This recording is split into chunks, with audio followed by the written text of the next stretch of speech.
pretending not to notice if they themselves were being noticed. The beautiful people, Drayton mused.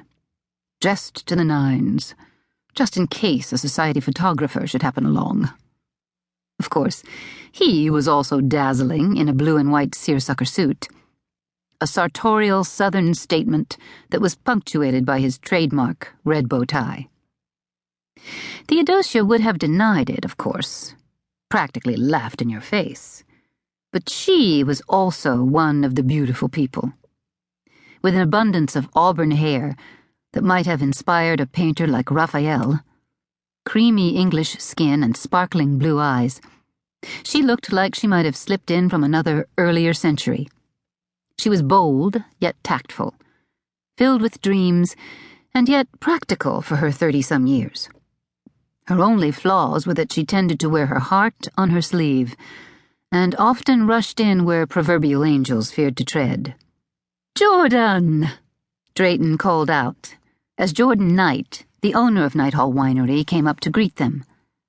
"Congratulations on such a fine turnout." He turned to include Theodosia. "And this is Theodosia Browning. I don't believe you two have met." "Thanks for coming," said Knight, as he shook hands with each of them. He was mid-40s, with a shock of salt and pepper hair, watery blue eyes, and a slightly pink complexion.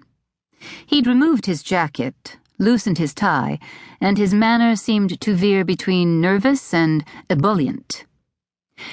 "I'm pretty sure I just convinced the owner of the Lady Goodwood Inn to carry my wine," Knight chortled.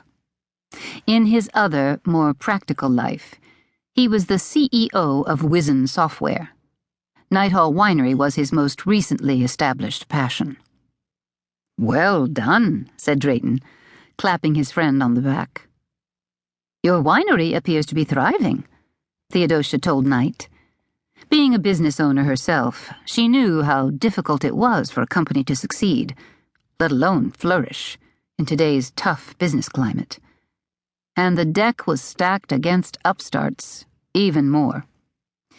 "We're starting to gain some traction," Knight responded. "We have distribution to 30 liquor stores in something like 5 states. And my son is in the process of helping to negotiate a potentially large deal with a Japanese distributor as well."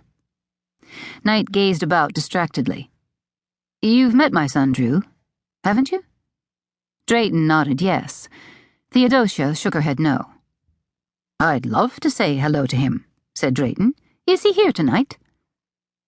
"Drew's around here somewhere," said Knight, as he cast a quick glance at the large crowd and shrugged.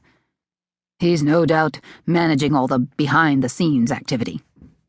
Now he glanced nervously at his watch. "Relax," Drayton told him. "This is your big night. Enjoy it." Knight grimaced. "I'm a little antsy about my presentation." "What is that?" Theodosia inquired politely. "In about 5 minutes," said Knight, "we're going to do a special barrel tasting of our new Cabernet Reserve." He flashed a perfunctory smile. "We're calling it Night Music." "Catchy," said Theodosia. "We're pinning all our hopes on this one," said Knight. "Going for broke." "I'm guessing that several of Charleston's food and wine critics are in attendance tonight," said Drayton. Knight nodded.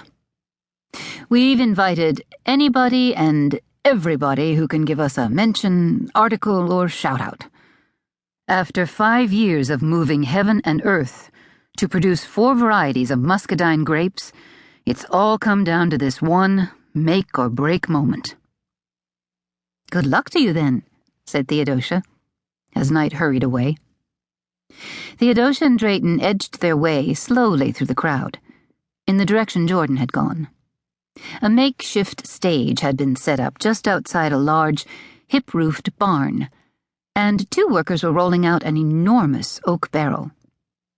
2 Japanese men, both wearing white suits and standing ramrod stiff, stood nearby, watching intently.